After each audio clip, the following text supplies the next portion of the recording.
And I'll just be like, oh, can I have with the next guy? Good change. I'll do that. Mine is pretty closely full, so just hanging out. Ready. I can do this. Yeah, you can do that. And then I think Cool. Thanks everyone for coming. This is the fifth homeschool talk, also the second live one. And this talk, which is called Toward Decolonizing / Apotropaic Poetics.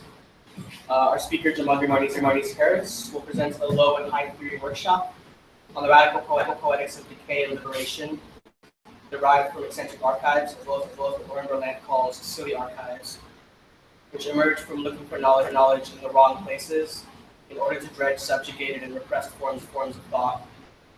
Driven toward the apotropaic, or that which wards off evil, Jamandri examines how such archives and the thought paths they reveal and conceal ask us to embrace the impossibility of failure and of losing one's way. The pursuit of difficult questions about linguistic complicity, as well as the search for counterintuitive forms of resistance in the poetic. And a little bio, Jamandri Marnis Harris is a poet artist living in Portland. Sounds, wires, instruments, textiles, and whatever is at hand to engage blackness, desire, decolonization, fairy tales, femme supremacy, and body horror. She's a Bona workshop fellow. I'm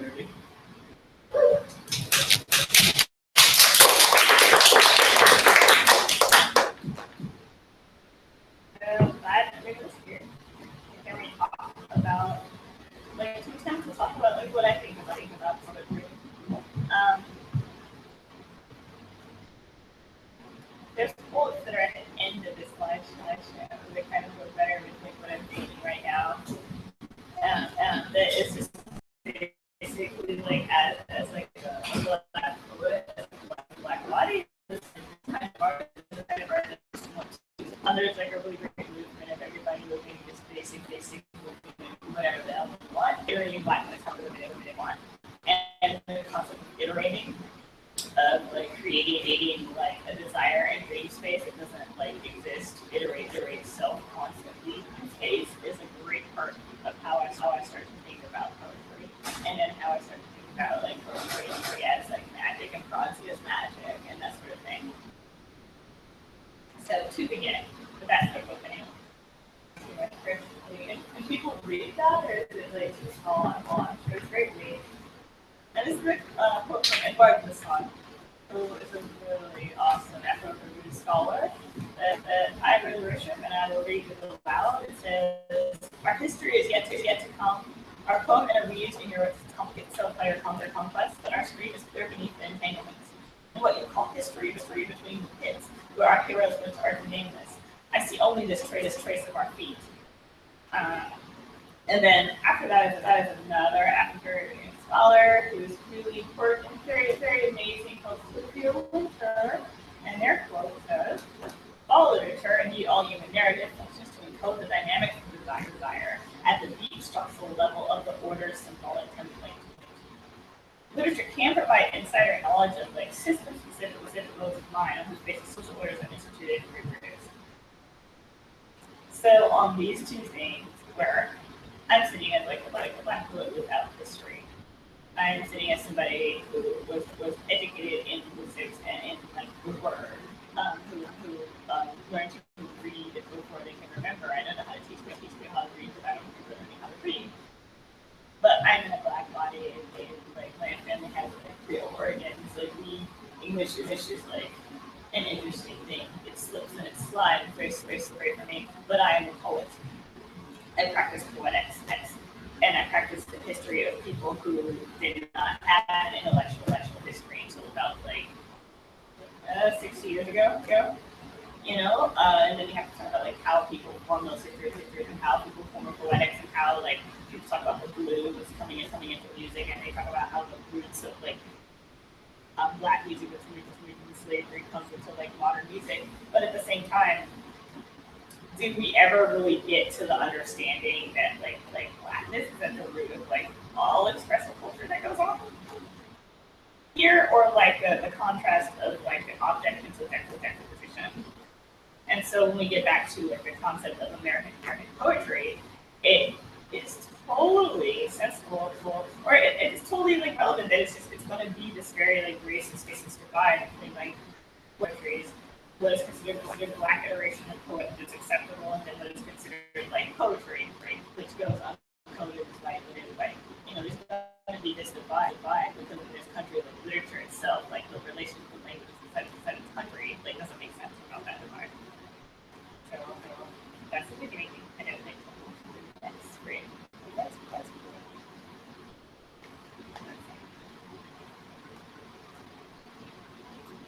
Probably read the top thing out loud. Is it too small? Oh, that's not one. That's very small. So it's the poetics of relation as central liberation. Prodigy generates multiple parallel sensory consciousness. So bigger one. It's talking about compulsive synesthesia, mindfulness. And so synesthesia is kind of when you have different sorts of disabilities, the relationship between sound and feeling and word change. They are static. They're fluid. And so when you create in any of those mediums that acquire those senses, your relationship with them is more fluid than someone who has something coming in the same conduit at the same time. And so your aesthetics, what gives you pleasure, what pleases you, what you tilt your heart towards, what you tilt your project towards, is going to be different than someone who is not got this kind of sensation going on.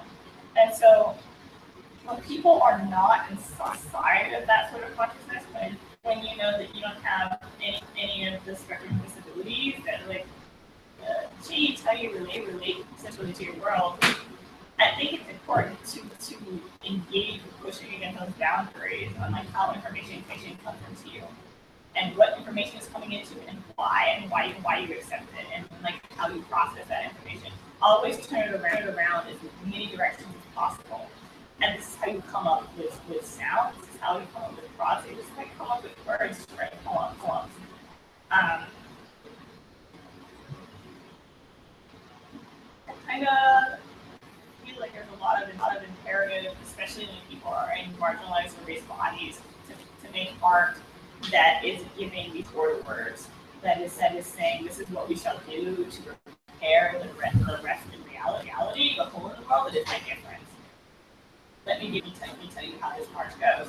And that is an impossible thing for a marginalized body to fulfill under like all of our oppressive senses. And so this is why when you disarray your senses, when you have this stage that you take one thing to the other, you start to see like where can I be that is not inside this reality that requires me to give everyone order words and a march as to acknowledging my visibility. Like where can I be? Where can I be visible where everyone is? So just like change how your sense of perceiving.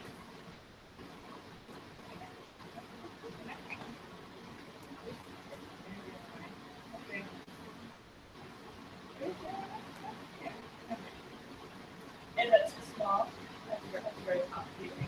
Less small. Less small.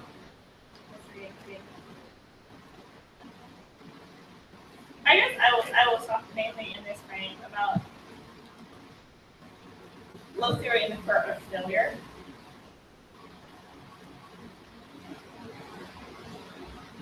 I don't necessarily think that. I think it's pretty violent the way that poets are expected to inhabit marginalized bodies and be like the voice of how that body is supposed to respond in this space. I think it's pretty violent when people are forced to give an accounting of what is like always a diaspora. Because I feel like there's like the African diaspora, but there's also the queer diaspora, there's all the ways in which these actors are diffused. And to make people as individuals in that diffusion give an accounting at every point and justify their taking up space is pretty violent. And it's really strange because people who don't have to justify them taking up space in any way tangentially, they just do. They just exist in that space that we're supposed to justify, always related back to this other thing. And I super relish the idea like I have this fantasy. It's like I will pretend to be a white man, and I will write all these poems that are white man poems because I can do that. Because to survive as a black body, as like a black person inside of like academia, I'm going to school, etc. I have to like know that role. And I'm like, I could do this. I could have a pen name. I could submit a bunch of poems. I bet I would get published. I could have a fake CV. It would be so perfect. I could think of the perfect CV that me as a white man that would be accepted for any exact kind of poem could be published. So, what name would you use? What name would you use? Oh man. I mean, because it's like trends, right? And that's like the trends because they change with how like white men name themselves in public and poetry.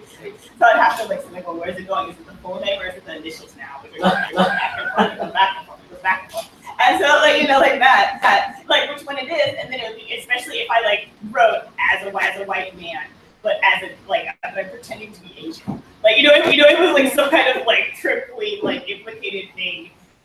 And who knows, maybe I'm doing this right now. Maybe I'm like trolling all these lit mags right now. No, maybe, no. But like, I mean, I feel like that's an awesome project for someone to do because that is how contingent aesthetics are at this point. Like it's really cute. You know, I mean, it's adorable. It's very tiny, furry, how contingent upon aesthetics of like whiteness, all access publishing is at this point. So I was going to talk about like something which is like 4 points in the rethinking aesthetics, which is from like essays on Peruvian cinema, which is this massive subject that would be like forever and ever to talk about. But Sylvia Winter talks about like, okay, so you're deciphering the first level, investigate the signifying practices of the text itself. So you take, okay, so say somebody writes a poem and they're white and they use like some kind of word they say they don't know if it's a slur, but it's a slur, for some ethnic thing. And so it's like, what's the signifying practice there? That's a slur. Some people understand that. And then like a second investigates the social environment or cultural context. If you have a really white social environment, well, many people are not going to understand it's a slur. But where everyone is very white, and so they're like, oh man, yeah, any mention of the other, of the colored other is gonna be edgy. This person was trying to be edgy and trying to say they got it, that there's a colored other, and they want to use that in their poem, right? So that's the cultural context. And then it's like the performative complex of meaning. The third thing brings together the results of that. So it's like you've got somebody like using something that ends up being a slur in an environment where like there's enough ignorance where people don't know how to like interact with stuff. And then you get violence, you get emotional violence, you get people forced to say or not say. Because there's like black people forced to uphold and black people forced to be silent. There's like people of color forced to uphold, people of color forced to be silent. All because this white man made a misstep of this calculation. It is about just a misunderstanding. It is just a misunderstanding. But now we've unleashed the great flood, touring all of our water. So this is the fourth site where I'm talking about it. All these kinds of things in reflection as like a black woman who's usually like, if I have an opinion about something, if I have an aesthetic, it's on account of my race, on account of my blackness. I was feeling fascinated with my blackness. I thought about this because of my blackness. I read this book because of my blackness, and I'm here because of my blackness. True. It's also not true. And that's what's awesome about sitting here. So that next page. Next. Yeah. Let's see. I think I synced it up with this. So I love this. I've been wanting to talk about animacies. It's very exciting. Yeah. I'm going to be very dirty about this. I've been linguistically correct in the citation here because that's not correct. Like, I just don't want to be a stone. And animacies are variously described as a quality of agency, awareness, mobility, and liveliness. Like animacy hierarchies in linguistics. It's like your grammatical effects of sentience or liveliness, and blah blah, all those things. But animacy in context that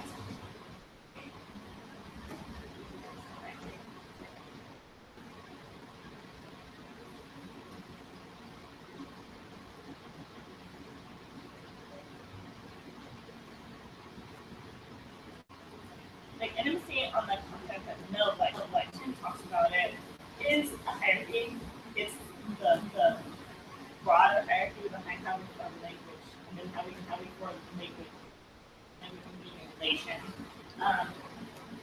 In a lot of indigenous languages, there are tenses that involve things that are alive, semi-alive, non-alive, inanimate, and there's all these discrete categories.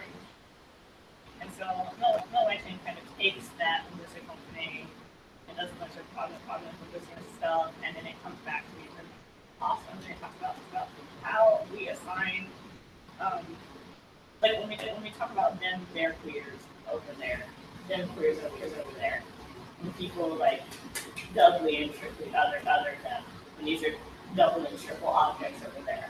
So in NMCs we're talking about those processes. And then that really links into poetry for me because I feel like a lot of poetry about the other. A poetry that tries to engage the other or even engage with the oppression that people experience is kind of making it into an inanimate object. It's an inanimate object that's a raw object, and these are the ways to which it is to be related to. And it's iterated through language, like how it's positioned. And then this language gets rewarded.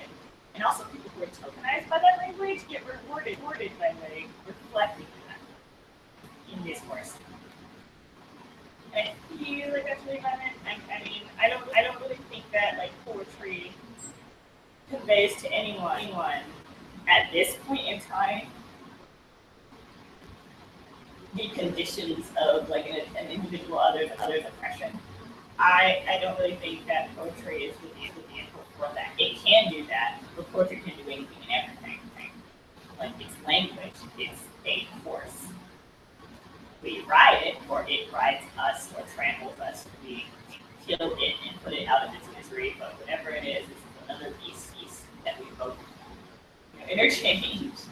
Language is never not about what we both.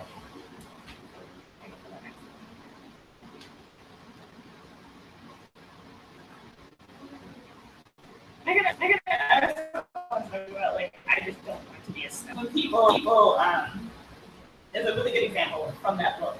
It talks about explains animacy. When somebody has a stroke, or when somebody talks about disability, you say, I don't want to be a vegetable.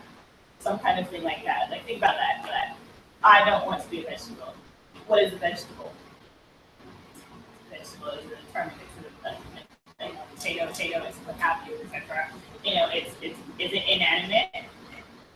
I mean, like, what is animacy? What is the life attributed to vegetables? Where we love vegetables, we love them. We want them organic. We pay a lot of money for them. We value like the life that they put in our bodies and what they contribute to us. Like vegetables are not hated things, but to not want to be a vegetable means that there's some kind of value in the life you have as opposed to the life of that vegetable. You're a different kind of being.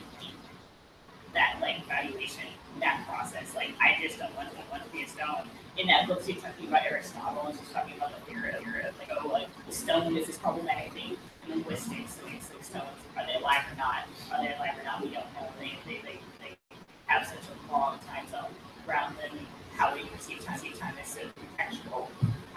Nobody wants to be a stone, but that would be the best of all things if like supposedly we're all continuous and like we want to have life, we want to continue, and what is life? How do we define that? If you want to be a stone.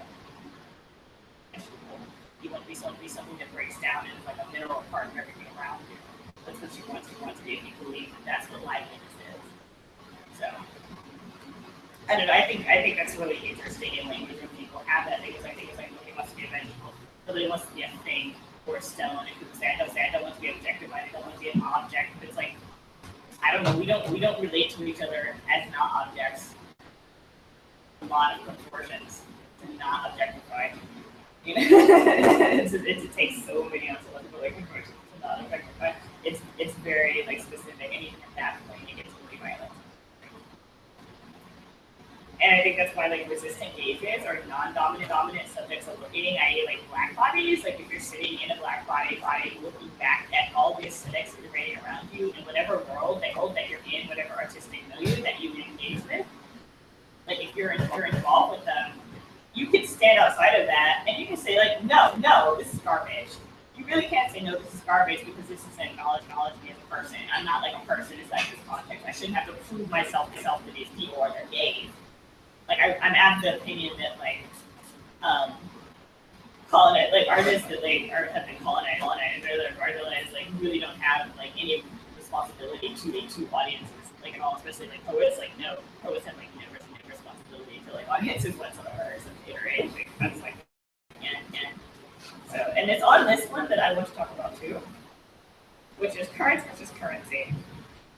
And that comes back to like so you have to justify the space you take up as a poet when you are not white.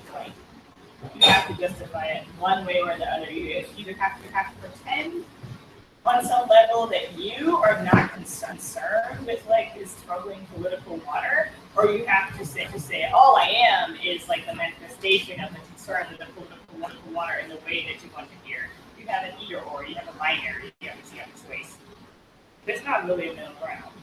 You can make a middle ground. I mean, I feel like I live in the middle ground. A lot of folks live in the middle ground, but it's just a lot of people just push you until you have to shoot.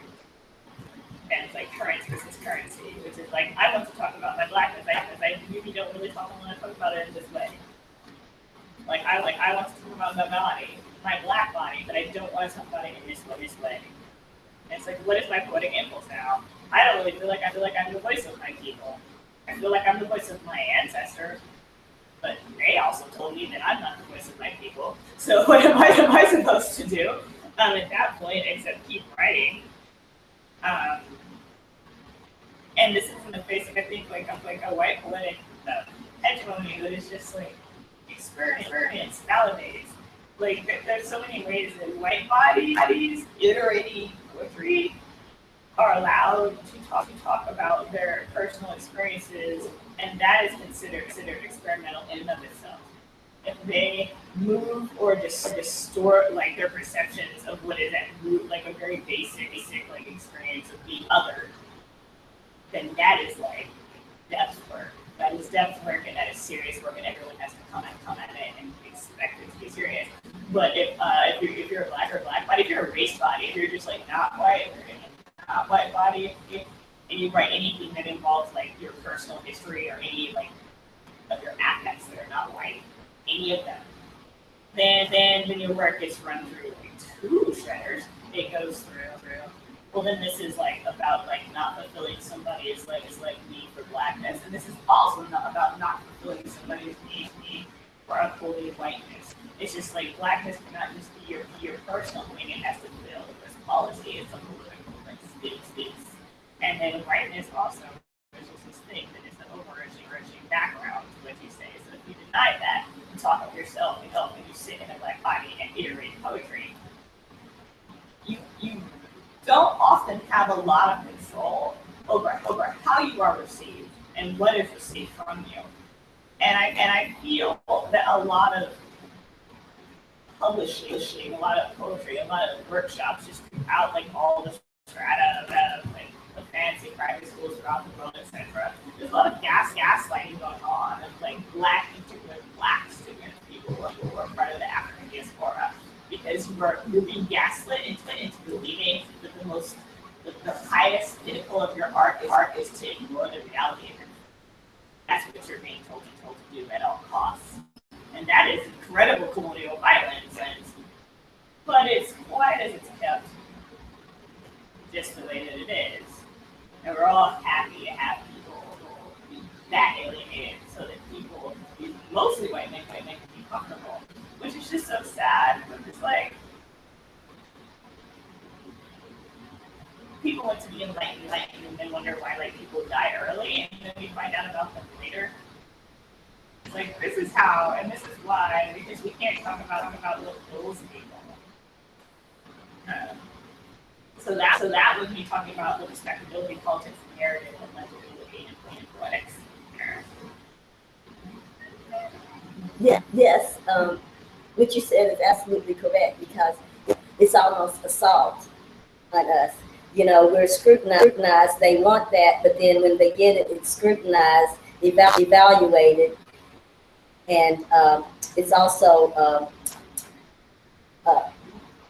the scholars, or position themselves to say, well, what is and what is not acceptable for us to say, or even though they want it. So yes, you're absolutely correct. I'm sorry. Oh no, and I see what that was Yeah. there, like Anderson and then I couldn't help but agree with you on that, because I mean, I went through the experience of it, and it was like, I froze. It paralyzed me, in my writing and in my work. Thank you for mentioning that.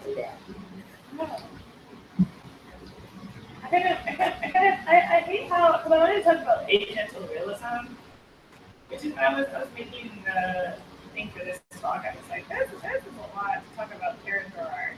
But as you can see, maybe we can see this up here. There are physicists.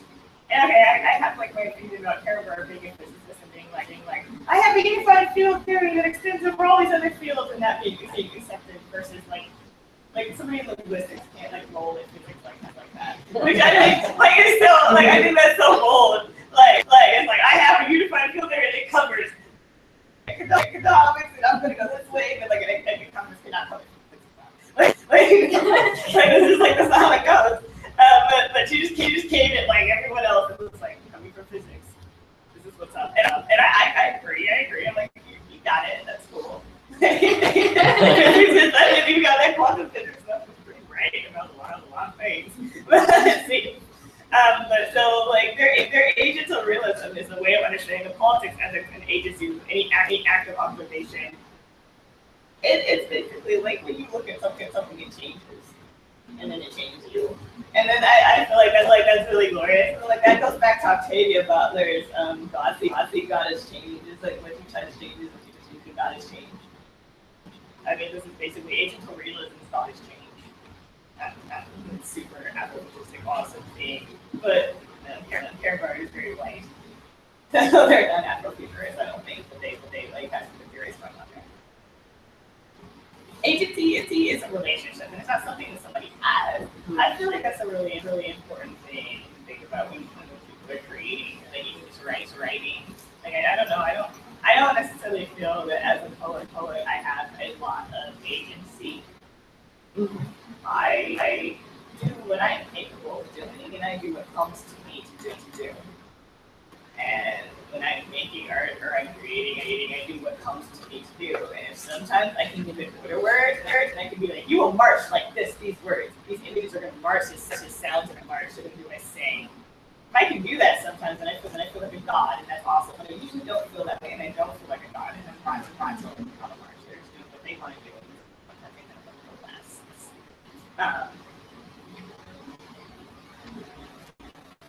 Effective economies, emotions involve subjects and objects, but without presenting positively within them. I'm really into affect theory. A lot of people hate affect theory, and they're like, no, hate this. But I really believe Sarah Ahmed, as long as it's a awesome thing, it's so is Lauren. And Cruel Optimism is a really important book, and it's really, really important to understand, to interrogate our emotions, because they're not free of any of this. They're like liminal economies. That's what they are. They're coming up with that.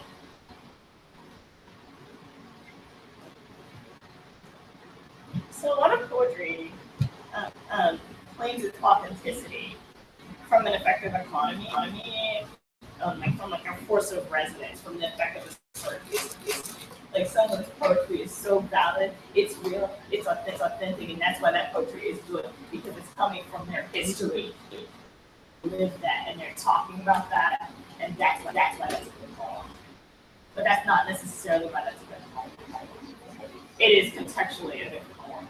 I feel like very, very much that if a non-white body is iterating experience, and even in the most plain verse, just not having order, but it is this chaos iterating, it's just gonna sound like that because it's whiteness. I think that's fine. But I think that there's a tendency among white people writing poetry to feel like that is valid for them, and phenomenal space to think about. It's just like so many people are silenced. Only certain voices that are not white are allowed. To say that there's even like an idea of what the scope of non-white voices like could do is available. Like, no, it's not. That planet has not even been seen. So it's just like we've got like oh there was like a rock that like came off that planet. It's gone by the camera. That is like that's what diversity is. Like it doesn't make any sense. So I feel like the only I don't know, I feel like my poetry is very much a dead thing. Not interested in writing poetry. I'm super not interested. It just doesn't make any sense anymore. I'm like, why? Why are you doing this?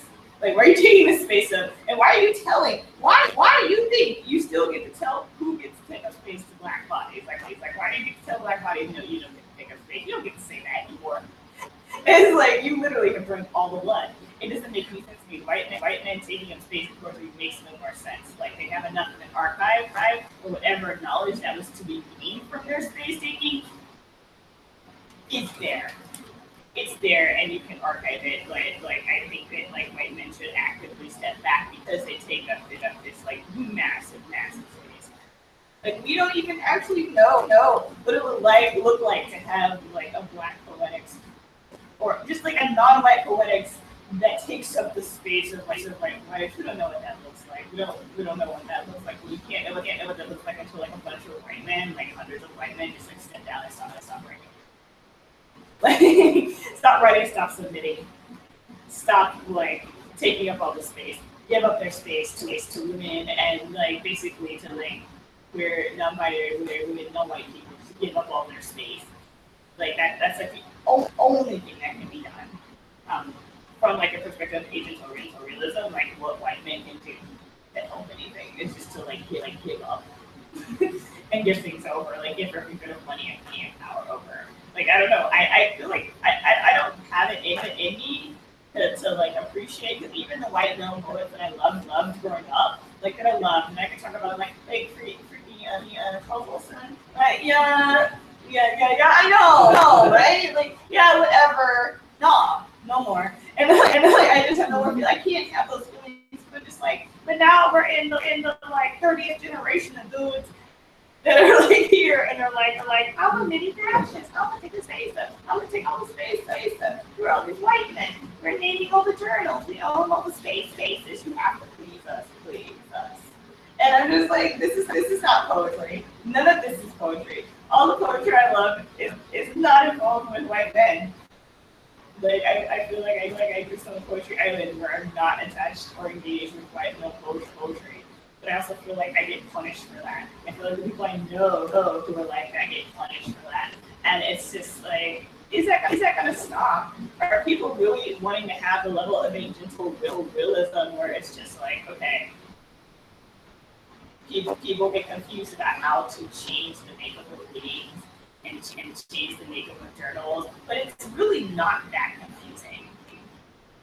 Like, give up your position as like an editor, give it to someone who's just gonna fill it with like black people or brown people or black and brown people. Just give it up and just give stuff to them, and don't worry about like all these like aesthetic qualifications, because they're all usually classist and racist. Like just give it up. Just give it to people that you know. Or ask the people that you know, ask the white non-white people that you know, like do you know somebody who could take this over from me? I will use my social capital to funnel X, Y, Z. Like it's super practical and it's super boring. It has nothing to do with poetry.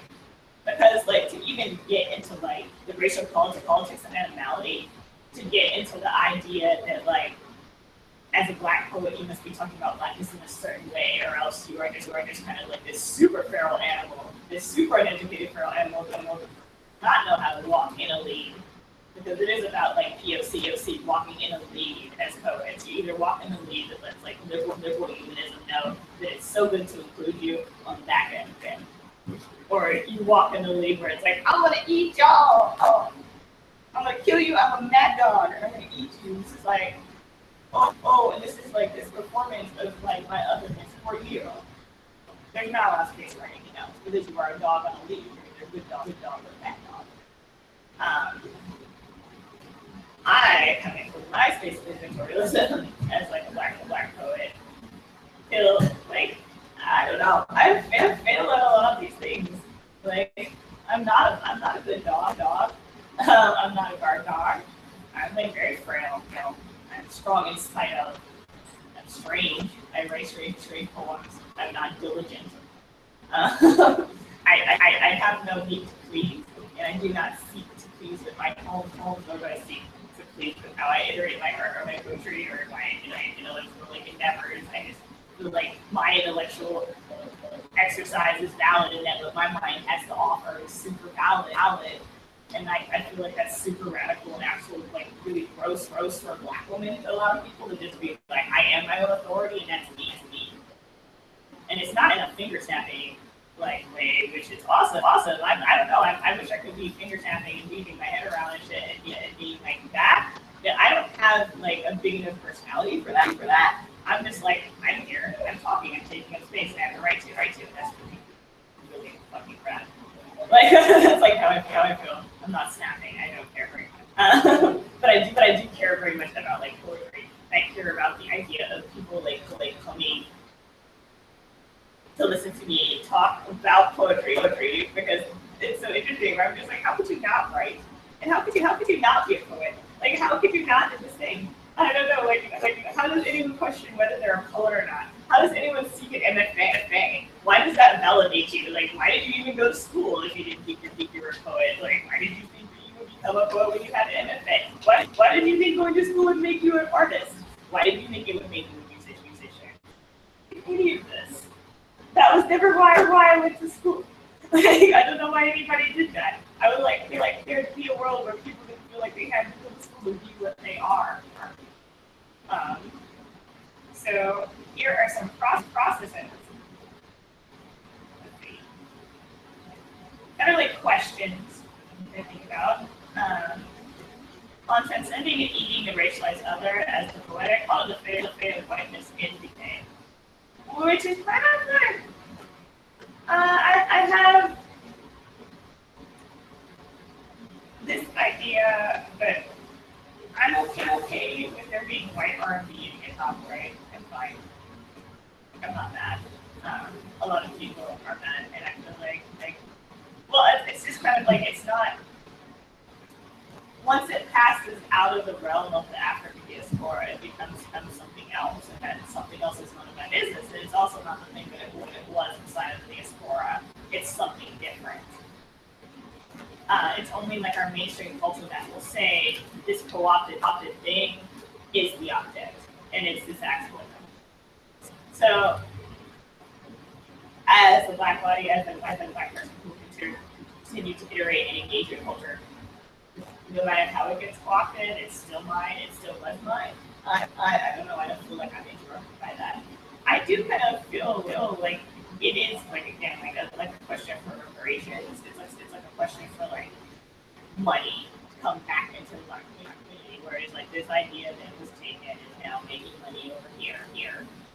So they should go straight back to where it came from. It should go nowhere else really. Like that's the only way that I feel like people should be concerned about that process in a lot of ways. Because that's where the violence lies, is that like the right people are not getting reparations for that labor, that cultural labor. So risk, I always get excited if I see a black artist who is really conquered and who it's not legible and like makes everybody in space feel really conquered. Like I feel really proud of that person, and I feel really like, oh, that was really rad. They just did because there's so much pressure on black people to be just like you have to be completely on point in this other kind of way. You have to transcend your space and your performance and be like basically like a pop star level of just like and I'm just like I don't really have to like there was a point in my life when I was younger when I was like very capable of maybe like doing this all the time, but I realized like do I value my mind and the energy to have my mind process, and do I value this performance? And I'm like I value my mind. I like having these thoughts. I don't really care how they appear to make well. You know, it's just kind of like that, and I feel like that's like a really, really powerful point that I think if you're like a white person and you have like the social capital and space to do so, you need to encourage like Black artists, Black writers, Black poets and writers to be able to have this space to be just like the most bizarre, not on point. Like, think about the white artists you know who was never on deadline and who, like, I mean, somehow they have all this branding and they're just like, you know how they have like a Google that brand, like what happened, like who they write, like what happens, like you know that goes on, and it's like that is white privilege. Like there's plenty of like Black creators, people who make things where it's just like because you're not on the knife edge, because you're not willing to be like the knife, then it's like you have access to nothing. That makes no sense to me. Like I honestly feel like it takes like a certain kind of like strength of like character to resist that urge to perform, the performative urge to like meet standards incessantly, because I mean it's just like I don't want to tap dance. Like I am satisfied with what's inside of myself, and I'm satisfied with those who have the eyes to see and the ears to hear what I have to bring. I think I have to like come to some standard or like become Beyonce or like satisfy like whatever the main thing is for my racialized other space in culture. Like I don't owe anybody anything in that regard, and I don't think anybody in the Black body does. I think that's the most empowering thing. And how to become actual interlopers or the poetics and social path. I think it is really great if you are in a Black body to understand that you don't have to please anybody that we are socially dead. Like it's like these people don't matter, and I think that's like the most important thing. Like I think it's important line in Black poetry to say that these people don't matter. Like every like hip hop song, every just African good word like rap song, rhythmic. Like poem that just basically says like, and these people don't matter. This steps out of there. The song is like these people don't matter. So I feel like that's like a lot of free coming through. You just have to do what you do. But accept that there is this like it's like a mentality. But it's better than like what's here. Like I don't know. Like what is like the poetry of people who are saying what they want like their oppressors to hear, right? Like what is the poetry of people who are talking about what people who are benefiting in concrete terms from your oppression need to hear to feel okay with that? If your poetry bends around like their understandings of what your liberation is, then your poetry does nothing but shame you. It like super binds you. It triply binds you. It's not free at all. You're just pleasing people. I think it's important for people of the diaspora to ask people who are visibly marginalized, like members of the diaspora, to feel free to not please whiteness in any way. And I think like the main responsibility of whiteness, you know, right now is to make sure that like members of the African diaspora like do not have to please, and that you also do not have to please whiteness in anything. Like you know, it's just like this is our art that's happening. Our aesthetic should not have to please you in any way, and in fact should be very frightening. In fact, when they get in their full bloom, should be almost violent in their intensity, like to you, you know, like it should just scare you. What happens? So the poetics is also that there, and we are on the next slide, which has iterative process. Oh, it's a workshop. So, I mean, if people are down, I made some exercises. These are exercises. If people want to participate, if people down to participate in an exercise, you say no. I said I'm down. Okay, let's do it. Do people have papers and or something? I have no paper. I have one pen. Exercise. Wait a minute, I dropped And you can do it. it on your phone. Is there a pen on the floor?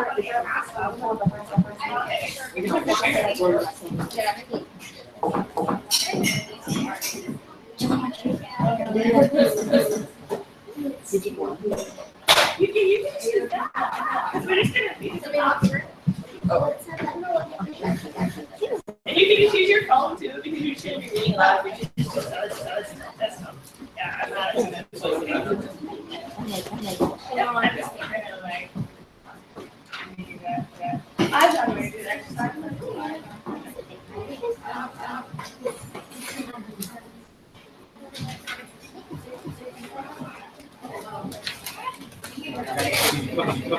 Yeah. I'm not like gonna take up all papers. It's not like that.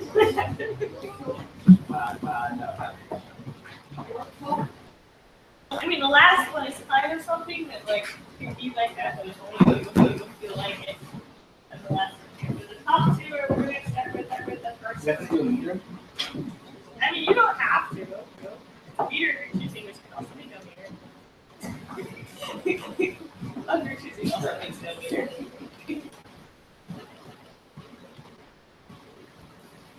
You know, so this, you can do either the first one or the second one. And also no meter. What does it say? Oh, I can't see. Okay, so the first exercise is write a set of 4 to 5 lines in a meter or no meter of your choosing on why you were human. In 10 lines, argue your body in a meter or no meter of your choosing. And then the last one is you give or take life and why in both positions. Write your line. Take 10 or 20 turns depending on how many people want to take part, or if you're by yourself, like how many lines you want to write. Like if you want to write 10 lines, but like you give or take write the line. And in both positions, write 10 lines. But if you don't have to. And then people can share or not share. I am not going to require you to say your papers. These things.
I'll be everybody a month.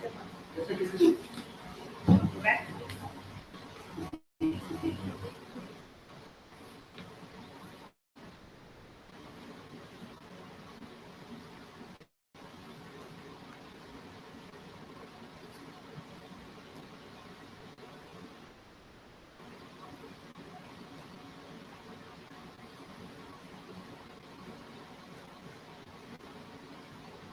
That's the feeling in the workshop. That's what you're not bothering. It's not bothering you.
And it's going to complicate things a little.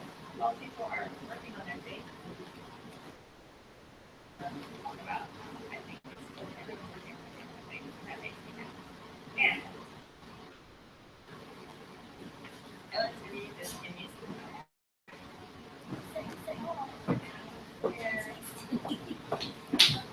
I like to read that.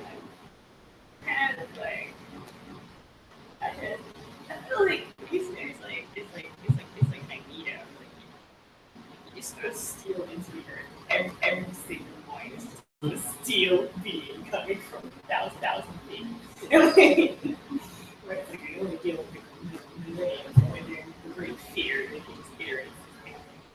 It's like words. While we candle quarters of earth, while we wed the myriad continents, while we force words, yes, words, but words of fresh blood, words that are tidal waves, and I can't say that flower, hilarious, and lava, and brush fires, and blazes of flesh, and blazes of cities. And then in French, which I was very scared to read French for that, because I was like, not only can I not say that flower, but I went sure of several in there, but also in French, I feel like it just kind of acts like Magneto, and still being this, and is real constantly.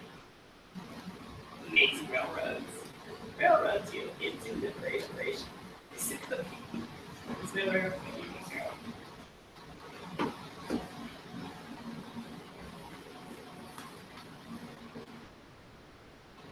So people out here, like home or somewhere, is in a half or we can all just go.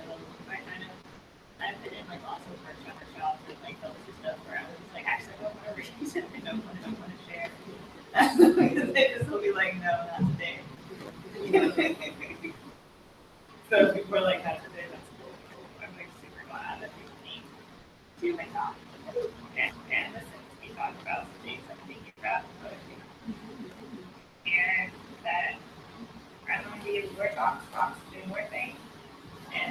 good, like semi-professional artists and go and have a website up with where you can find books and art and things. Like, I will. I'll try. I don't know. This is not like a promise. This is like I feel like that might happen. I don't even know how to do it. That's how like bad it is. How did you do that? Like, but I mean, it's so strange. I feel like, okay, we be in the global village where someone's like, oh, let's get this segment.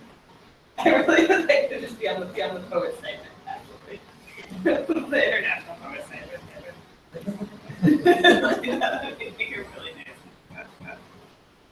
That will come after a gracious and the movie right there. But I said that, thank you.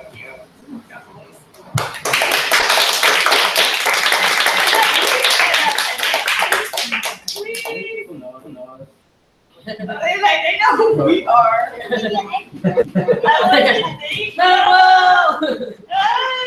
Victoria! See, they're really cool. Thank you. Awesome. Thank you. People are down with it. Still, on the websites, check out stuff that we'll